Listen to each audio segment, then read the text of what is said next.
79 സമം 32, 46 സമം 20, 15 സമം 24 ആയാൽ 51 സമം എത്രയാണ്? നമുക്കിതിൽ ആദ്യത്തെ ബന്ധം എടുക്കാം. 79 സമം 32. 79 എന്ത് ചെയ്താലാണ് 32 കിട്ടുക നമുക്ക് നോക്കാം. അപ്പോൾ 79 ഇതിൽ 2 അക്കങ്ങളുണ്ട്. ഈ 2 അക്കങ്ങളുടെയും സ്ക്വയർ കണ്ട് കുറയ്ക്കുക നമ്മൾ. അപ്പോൾ 9 സ്ക്വയർ കുറയ്ക്കണം 7 സ്ക്വയർ. 9ൻ്റെ സ്ക്വയർ 9 81 കുറയ്ക്കണം 7ൻ്റെ സ്ക്വയർ 7 49.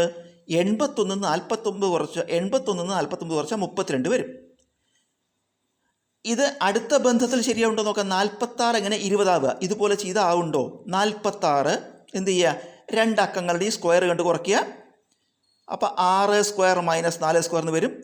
6ൻ്റെ സ്ക്വയർ 36 കുറയ്ക്കണം 4 സ്ക്വയർ 16. 36 16 കുറച്ചാൽ 20. ഇതിലും ആ ബന്ധം ശരിയാവുന്നുണ്ട്. അപ്പോൾ ബന്ധം നമുക്ക് മനസ്സിലായി. അടുത്തതിൽ കൂടി പരിശോധിക്കാം. 15 സമം 24. 15 ഇതുപോലെ ചെയ്താൽ 24 കിട്ടുമോ? 15 2 അക്കങ്ങളുടെ സ്ക്വയർ എടുത്ത് കുറയ്ക്കുക. 5 സ്ക്വയർ മൈനസ് 1 സ്ക്വയർ. 5ൻ്റെ സ്ക്വയർ 5 25 കുറയ്ക്കണം 1ൻ്റെ സ്ക്വയർ 1. 25 1 കുറച്ചാൽ 24. അപ്പോൾ ഇത് മൂന്നിലും ഈ ബന്ധം ശരിയാവുന്നുണ്ട്. അപ്പോൾ ബന്ധം നമുക്ക് മനസ്സിലായി. ആ ബന്ധം വെച്ചിട്ട് നമുക്ക് കണ്ടുപിടിക്കുക. 51. 2 അക്കങ്ങളുടെ ഈ സ്ക്വയർ കൊണ്ട് കുറയ്ക്കുക. 5 സ്ക്വയർ കുറയ്ക്കണം 1 സ്ക്വയർ. 5ൻ്റെ സ്ക്വയർ 25 കുറയ്ക്കണം 1ൻ്റെ സ്ക്വയർ 1. 25 1 കുറച്ചാൽ ഉത്തരം 24.